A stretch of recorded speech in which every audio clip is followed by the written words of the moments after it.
کہ ابھی ان کا سیاسی قد اور شخصیت ایسی ہے کہ تحریک انصاف بھاگتی چلی آئے گی.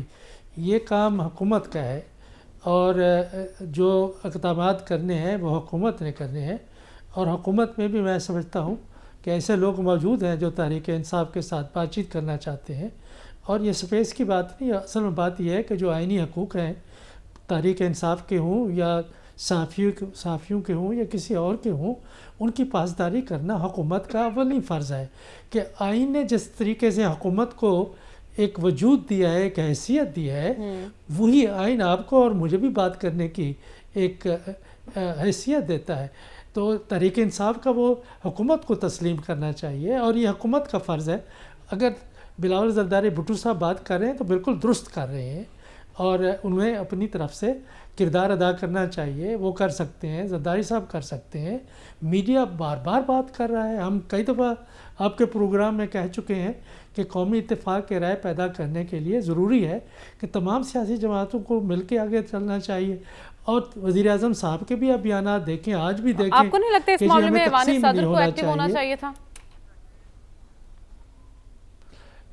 میرا خیال یہ ہے کہ ایک آصف علی زرداری صاحب ہیں, ایک صدر پاکستان ہے. آصف علی زرداری صاحب ایک شخصیت ہیں, ایک تاریخ ہے, ان کا ایک اپنا کردار ہے, ایک شناخت ہے.